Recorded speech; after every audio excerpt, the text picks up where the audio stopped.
Mari kita berdoa. Ya Tuhan, sesuai nyanyian kami tadi ya Tuhan, bentuklah diri kami sesuai dengan bejana yang Engkau inginkan ya Tuhan. Bentuklah melalui firman-Mu, firman yang senantiasa membentuk kehidupan kami, firman yang senantiasa membetulkan apa-apa yang salah, mengkoreksi apa-apa yang telah perbuatan kami yang telah melanggar akan firman-Mu. Kiranya Tuhan akan berfirman kepada kami dan kami siap untuk mendengarkannya. Hanya di dalam nama Tuhan Yesus Kristus kami serahkan jam pemberitaan firman pada minggu hari ini. Haleluya. Amin.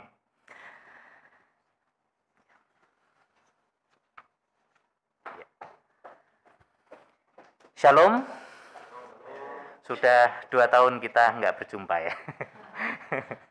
Kangen juga gitu ya saya kesini. Kita akan membaca firman Tuhan dari Kisah Para Rasul pasal yang keempat, ayat 31 sampai ayat yang ke-37.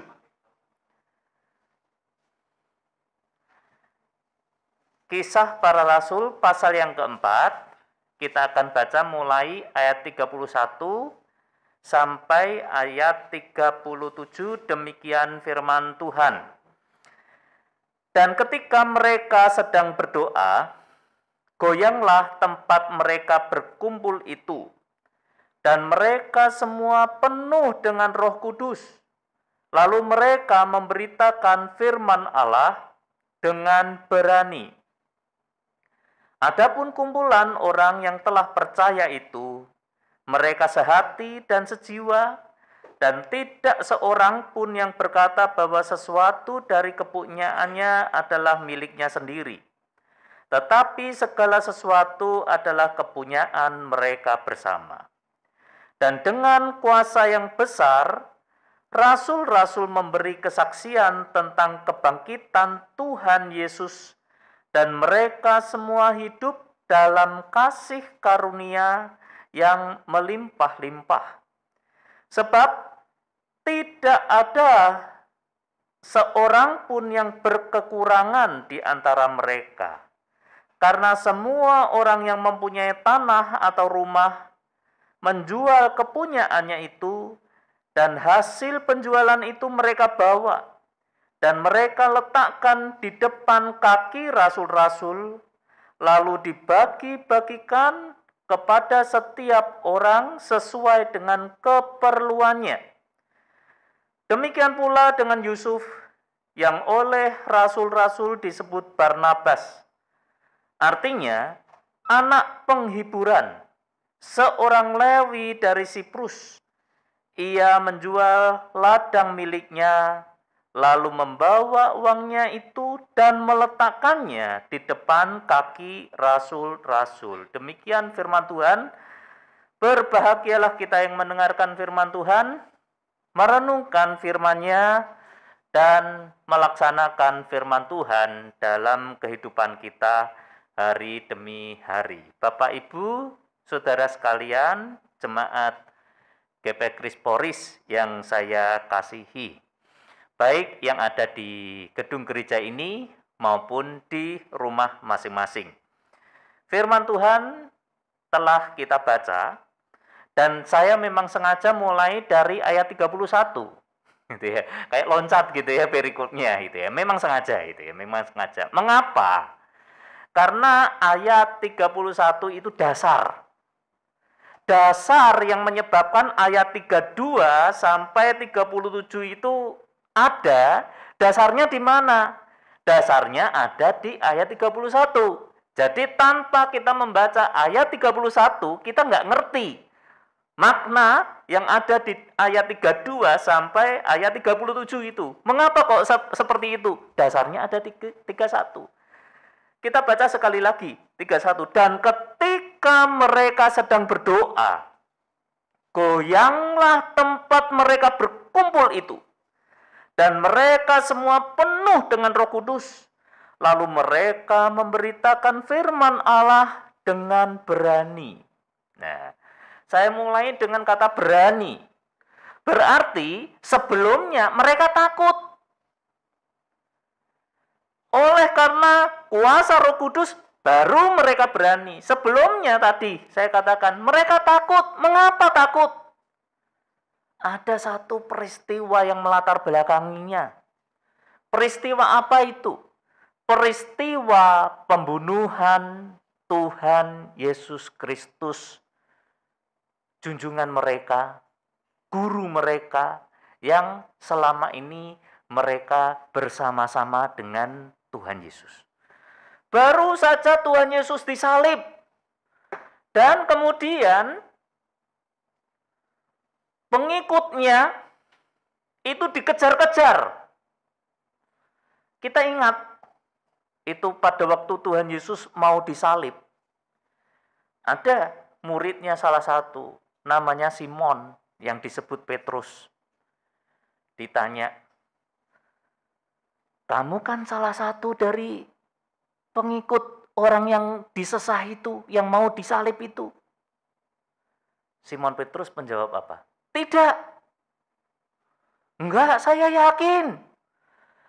Karena logatmu enggak bisa dibohongin. Enggak, saya enggak pengikut dia. Ah, bohong kamu. Kamu salah satu dari mereka. Saat itulah maka ayam berkokok 3 kali, kan gitu ya ceritanya. Petrus menyangkal Tuhan Yesus. Karena apa? Karena pengikut dari Tuhan Yesus, orang-orang Galilea itu dikejar-kejar. Mengapa kok si ibu-ibu tadi mengatakan, wah, bohong kamu. Dari logatmu itu sudah tahu. Aku sudah tahu bahwa kamu itu pengikut dia. Itu logat apa? Kita ingat di zaman Perjanjian Lama. Itu mengenai pertempuran antara Efraim ya. Ya, Efraim dengan saat di Gibeon gitu ya, di Gibeon itu ya, peristiwa di Gibeon. Itu orang Efraim itu dikejar-kejar mau dibunuh oleh suku-suku yang lain. Orang Efraim itu ketahuan logatnya. Logatnya bagaimana? Logatnya gini, kok kalau orang Ibrani itu ada 2 S. Yang satu S, yang satunya lagi Ash. Kayak gusah itu Jawa itu ya. Mengusir ayam itu. Gitu ya. Nah, orang Efraim nggak bisa ngomong Ash. Dia bisanya S. Makanya disuruh, kamu ngomong Sibolet. Nah, dia nggak bisa itu. Sibolet. Ya, itu tak ubahnya seperti orang Sunda ya, gitu ya. Tapi jangan fitnah ya, jangan memfitnah orang Sunda. Siapa bilang orang Sunda tidak bisa ngomong F? Bisa nih, F. Itu fitnah ya, sama saja. Jadi fitnah lagi ya. Itu persis seperti itu, fitnah ya. Kayak kemarin itu saya kan dari puncak gitu ya, lewat itu ada orang jual apa, tulisannya di situ pasir ya. Bukan pasir. Jualan pasir memang kan, tapi tulisannya dijual pasir gitu ya. Kalau orang datang gitu ya, Pak, beli pasir ada enggak? Oh, enggak ada pasir. Nah, itu ada itu. Itu pasir. Ya, dia bisa ngomong pasir tapi tulisannya pasir gitu ya. Nah, itu intermezzo sebentar. Nah, orang Galilea tuh begitu. Lah, cara orang untuk mengejar-ngejar pengikut Kristus itu bagaimana? Caranya adalah bilang gitu ya. Nggak bisa, ya itulah. Nah, karena mereka dengan logat mereka takut untuk menampilkan diri karena gampang itu. Mencari pengikut Kristus orang Galilea untuk dibunuh itu gampang. Sehingga mereka tahu itu dan mereka bersembunyi. Makanya tak lama setelah Tuhan Yesus mati di kayu salib, padahal sudah bangkit, mereka nggak tahu gitu ya. Mereka pulang ke Galilea. Kenapa? Butuh pertolongan, butuh perlindungan gitu. Di Galilea aman. Makanya mereka kembali ke pekerjaan mereka sebagai nelayan karena mereka takut. Tapi ketika mereka berkumpul lagi ke Yerusalem karena perintah dari Tuhan Yesus ketika Tuhan Yesus naik ke surga, pun mereka tetap takut. Tapi ayat 31 tadi, ketika mereka sedang berdoa, goyanglah tempat mereka berkumpul itu, dan mereka semua penuh dengan Roh Kudus. Lalu mereka memberitakan firman Allah dengan berani. Jadi ada sesuatu yang mengubahkan. Perubahan 180 derajat. Dari mereka dalam keadaan ketakutan. Dari mereka dalam keadaan yang nyawa saya itu terancam. Dalam keadaan mereka bersembunyi di satu tempat yang tertutup. Tapi tiba-tiba Roh Kudus melingkupi mereka. Roh Kudus hadir di dalam kehidupan mereka. Oleh karena apa? Ayat 31 bagian awal itu ya. Dan ketika mereka sedang berdoa. Jadi ada korelasi. Korelasi antara berdoa dan perubahan besar. Dan disitulah di tengah-tengahnya Roh Kudus hadir di dalam kehidupan. Jadi ini adalah dasar utama dari ayat 32 sampai 37. Yaitu bahwa Roh Kudus mengubahkan mereka saat mereka berdoa. Meskipun situasi tidak memungkinkan. Sekarang ini kita juga hidup di dalam situasi yang tidak memungkinkan. Bukan karena dibunuh oleh orang-orang yang membenci kekristenan, tidak. Tetapi ancaman virus yang membunuh juga gitu ya. Adik saya hanya 2 bersaudara. Adik saya meninggal dunia. Oleh karena apa? Ya karena virus ini gitu ya. Dalam suasana kesedihan itu. Tapi meskipun kita berada dalam keadaan situasi yang menegangkan ini, dulunya namanya PSBB. Waktu saya sekolah ngertinya bukan PSBB, PSPB gitu ya. PSBB itu apa ya? Pendidikan ya itu ya. Kayak PMP gitulah, kayak PMP. Tapi ini lebih ke arah kalau sekarang kewarganegaraan ya mungkin ya PSBB gitu ya. Lah ini sekarang PSBB gitu ya. Wah itu waktu PSBB itu saya nggak bisa ke puncak ke rumah saya itu ya. Karena di perbatasan itu puncak pas itu wah dijaga polisi, dijaga tentara, wah nggak bisa apa-apa. Sekarang baru bisa gitu ya. Setelah PSBB kemarin PPKM gitu ya. Lalu ada PPKM level-levelan sampai level 5, masih kurang itu. Lombok itu bisa sampai 15 ya. yang apa namanya di gitu ya. Kobe ya kayaknya cabai Kobe gitu ya. Nah, itu sampai 15, ada yang sampai 20 gitu. Saya beli 20. Wow, pedes. Ini sampai 5 aja itu sudah kebangetan itu. Itu kita sudah wah bingung. Nah, di tengah-tengah situasi ini ketika kita berdoa, Tuhan hadir dan kita menjadi orang yang berani. Berani itu bukan berani mati, enggak. Kalau berani mati itu Di pasar-pasar itu banyak itu ya, orang yang berani mati. Artinya dengan tidak prokes ini semua dibuka semua gitu ya. Ya kayak nggak ada apa-apa, itu namanya berani mati gitu ya. Tapi penuh dengan wise, penuh dengan kebijaksanaan dan hikmat dari Tuhan.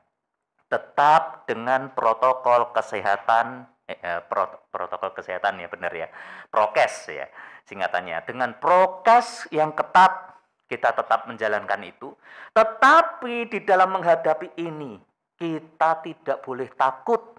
Mengapa? Karena Tuhan beserta dengan kita. Nah, dari Roh Kudus inilah maka diubahkan dari ketakutan menjadi keberanian. Dan dari situ dipelihara.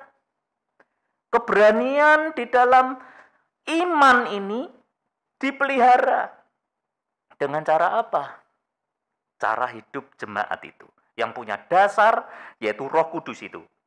Yaitu yang pertama, ayat 32. Adapun kumpulan orang yang telah percaya itu, mereka sehati dan sejiwa, dan tidak seorang pun yang berkata bahwa sesuatu dan seterusnya. Saya menggarisbawahi kata-kata mereka sehati dan sejiwa. Dari sehati dan sejiwa ini saya simpulkan bahwa mereka itu senang untuk berkumpul. Mereka senang untuk beribadah. Bukan dalam keadaan yang menakutkan ini malah justru meninggalkan persekutuan ibadah. Tidak. Malah justru harus dibanyakin perkumpulan atau persekutuan ibadah. Karena apa? Karena dari situ ada suasana saling menguatkan antara satu sama lain di antara jemaat. Jemaat awal oleh karena Roh Kudus, maka mereka senang untuk berkumpul bersatu. Patut diingat bahwa mereka berkumpul itu enggak di gereja yang sangat besar gitu ya. Mereka kan memang ribuan jiwa itu bertobat. Jangan kita pikirkan bahwa mereka berkumpul itu dalam satu gedung. Enggak. Mereka berkumpul di rumah masing-masing. Ada ayat yang lain, pasal yang lain di Kisah Para Rasul ini. Cara hidup jemaat mula-mula itu mereka senang untuk berkumpul di dalam kesehatian mereka. Bukan di satu tempat. Tidak. Melainkan di tempat-tempat rumah tangga mereka. Di keluarga-keluarga mereka. Dan situasi saat ini itu malah justru mendekatkan kita dalam situasi jemaat mula-mula itu. Yaitu di dalam mereka berkumpul di rumah-rumah masing-masing di manapun. Mereka kadang-kadang nggak saling mengenal antara orang Kristen satu dengan Kristen yang lain.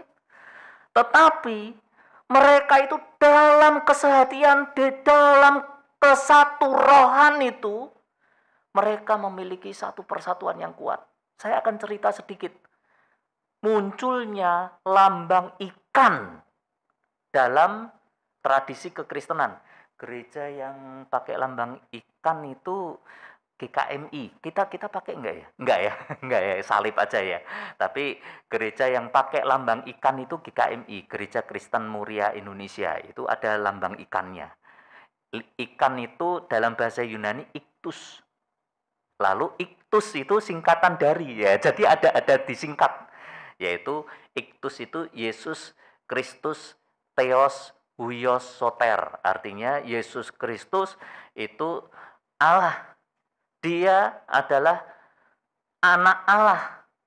Dia juru selamat kita. Nah, itu artinya. Nah, ceritanya begini. Zaman dulu orang Kristen kalau ketahuan Kristen itu dibunuh. Ya. Pendeta-pendeta saat itu, rasul-rasul itu mengajarkan bagaimana? Kita ya jangan mati konyol gitu ya. Jangan mati konyol. Saya orang Kristen, ya langsung dibunuh gitu ya. Itu namanya mati konyol gitu ya. Nah, kita harus sembunyi-sembunyi juga gitu. Nah, caranya misalnya saya mau mengucap syukur karena anak saya lulus ujian misalnya, naik kelas. Cara mengucap syukurnya bagaimana? Ini dengan pola pandang zaman sekarang ya. Cara mengucap syukurnya adalah saya mau panggil beberapa orang Kristen. Nah, saya nggak tahu orang Kristen di sekitar saya itu bagaimana, siapa, nggak tahu. Caranya bagaimana?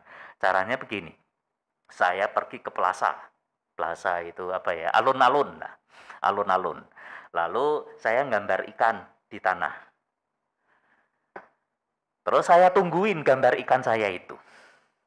Nah, ketika ada orang Kristen yang lain datang, terus lihat saya gambar ikan, ya dia sudah tahu. Kalau bukan orang Kristen, dia lihat gambar ikan saya, ya taunya ada, itu orang, itu masa kecilnya itu tidak bahagia. Ya, makanya dia gambar ikan di bawah itu. Tapi kalau orang Kristen langsung tahu, connect, bahasanya sama, yaitu dia langsung gambar ikan juga. Setelah gambar ikan, bisik-bisik ke saya. Saya bisik-bisik ke dia. Besok jam 10 kumpul di rumah saya ya. Jalan ya di perumahan Poris. Di perumahan Poris. Oh iya gitu. Jam 10 ya. Iya. Dia pergi, saya masih menungguin gambar ikan saya. Ya, dia pergi ke tempat yang lain, lalu dia gambar ikan juga. Setelah gambar ikan, ada orang Kristen yang lain, singkat cerita langsung gambar ikan juga, terus ngomongin ini si orang. Besok jam 10 di perumahan Poris, datang ya, Pak Agus, mengucap syukur, gitu ya, mengucap syukur. Nah, itu nanti gambar kayak apa ya, multi level ya, multi level gitu ya, ya itu bermultiplikasi gitu ya, itu kabar itu. Nah, saya di jam 10 itu saya nggak tahu jumlah orang Kristen yang datang itu berapa, nggak tahu gitu ya, nggak tahu. Nah, dari situlah itu di jemaat mula-mula itu dalam keadaan yang seperti itu, tetapi mereka rindu untuk bersekutu di keluarga-keluarga, masing-masing keluarga, dan itu terus berlangsung.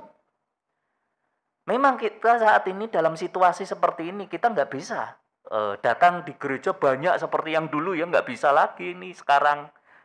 Tapi dengan cara teknologi yang begitu hebat yang sekarang ini, saya di 2 tahun yang lalu itu nggak kebayang ya. Kita itu ada itu apa, kamera, ada ini, ada YouTube. Itu kalau ada jemaat yang senengnya kebaktiannya YouTube, nggak pernah ke gereja, itu selalu diomongin gitu ya, bener nggak? Wah, itu Kristen YouTube atau Kristen TV gitu ya. Tapi sekarang malah harus gitu ya, Kristen TV malah bagus gitu ya. Mengapa? Karena disitulah kerinduan untuk berkumpul dengan jemaat yang lain meskipun lewat teknologi itu ada, dan kita harus punya kerinduan itu terus-menerus dalam situasi yang seperti ini. Itu yang pertama. Yang kedua adalah jemaat Kristen mula-mula, selain dia adalah jemaat yang senang untuk berkumpul, yang kedua adalah jemaat yang senang untuk bersaksi. Ada di ayat yang ke-33. Dan dengan kuasa yang besar, rasul-rasul memberi kesaksian tentang kebangkitan Tuhan Yesus, dan mereka semua hidup dalam kasih karunia yang melimpah-limpah. Mereka senang bersaksi.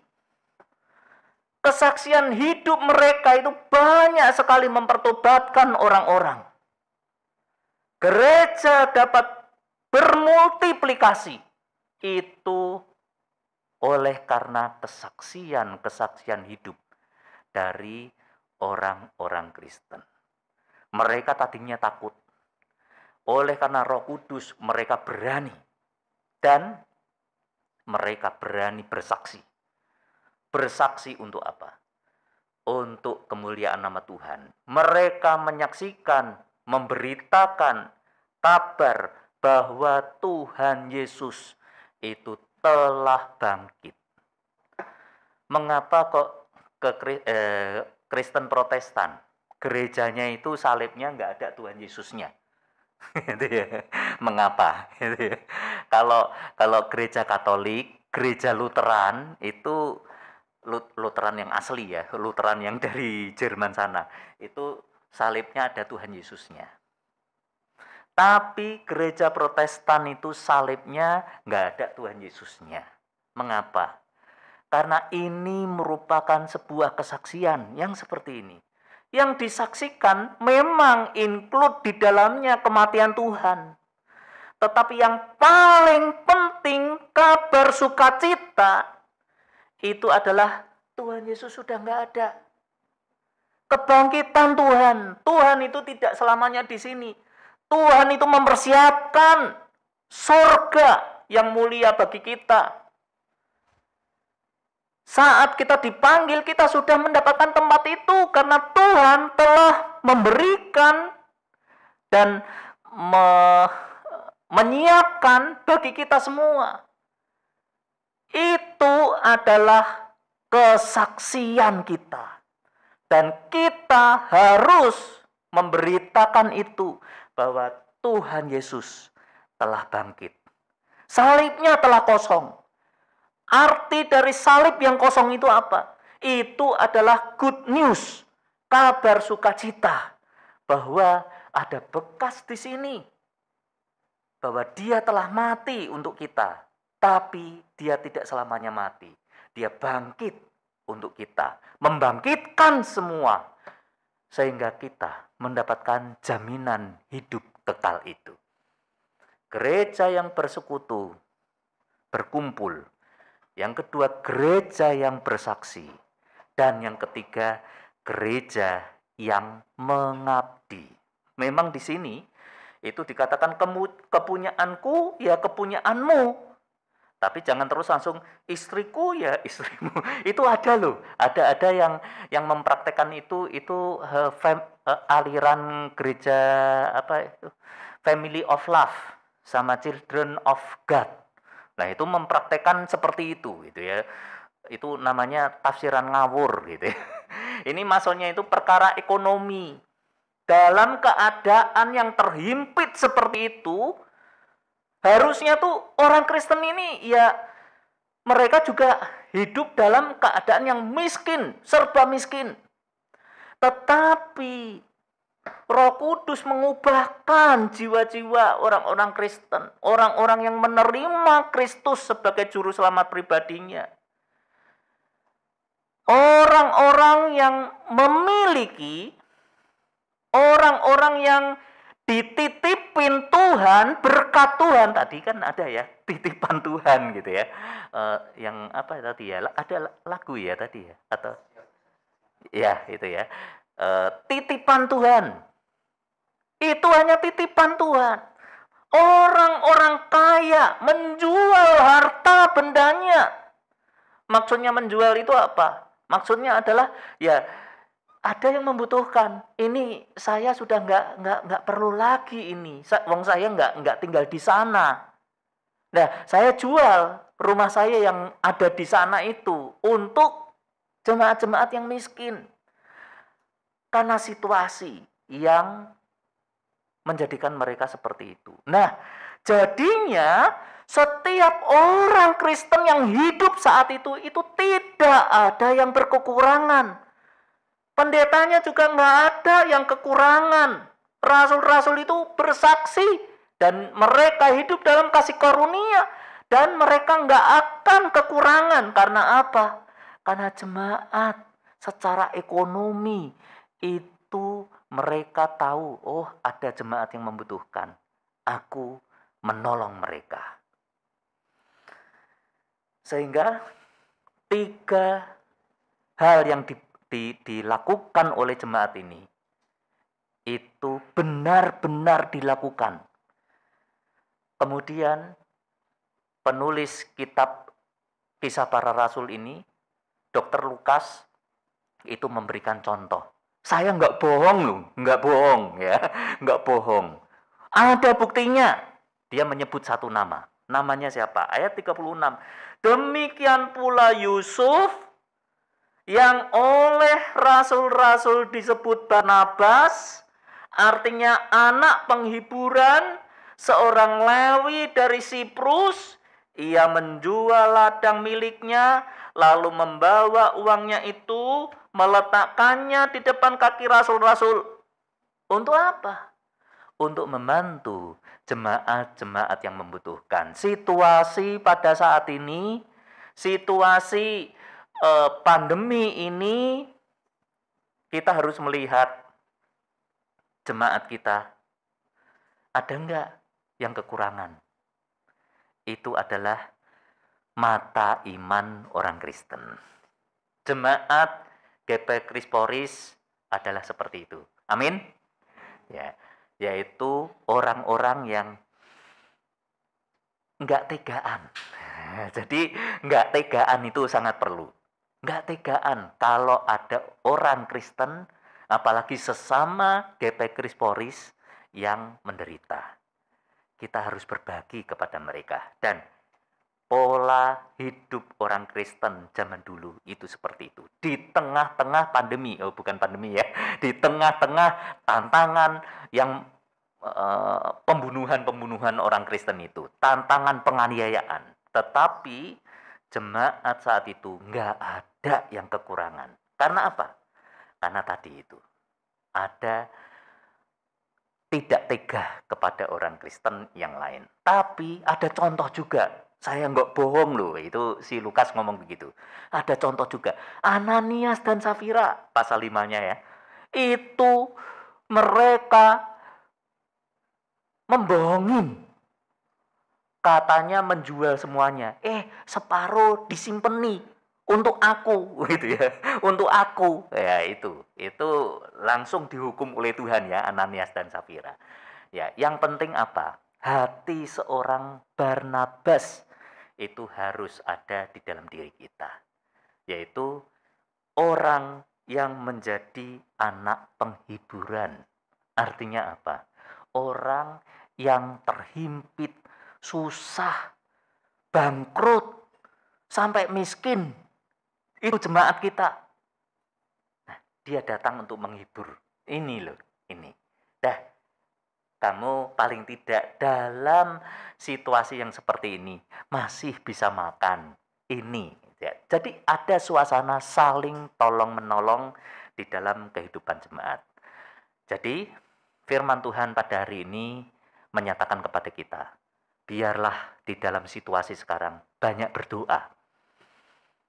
Maka Roh Kudus akan menguatkan kita dan akan menjadikan kita seperti jemaat mula-mula itu. 3 tadi. Setia untuk berkumpul. Setia untuk bersaksi. Setia untuk mengabdi kepada sesama. Dari situlah hati kita seperti Barnabas. Barnabas yang setia berkumpul, setia bersaksi, setia mengabdi. Amin. Mari kita berdoa. Ya Tuhan, pada saat ini kami jemaat GP Kristoris telah mendengarkan firman-Mu bahwa dasar dari kehidupan kami di tengah-tengah situasi yang tidak menentukan ini adalah Roh Kudus senantiasa hidup dan menghidupi kehidupan kami. Dengan demikian, kami memiliki satu kuasa, satu semangat, satu spirit untuk kami setiap berkumpul di dalam ibadah-ibadah bersama dengan teman-teman Kristen yang lain. Setia untuk bersaksi, mengabarkan Injil, mengabarkan bahwa Tuhan Yesus bangkit untuk manusia, untuk menebus dosa-dosa kami semua. untuk membangkitkan kami. Dan kami dapat menjadi setia untuk mengabdi, memberikan persembahan-persembahan kami kepada Engkau melalui sahabat-sahabat kami yang saat ini membutuhkan pertolongan secara ekonomi. Terima kasih ya Tuhan, jadikan kami Barnabas-Barnabas di masa kini yang punya hati untuk melayani Engkau. Terima kasih ya Tuhan. Hanya di dalam nama Tuhan Yesus Kristus kami ucapkan syukur atas firman-Mu ini. Haleluya. Amin. Saya serahkan.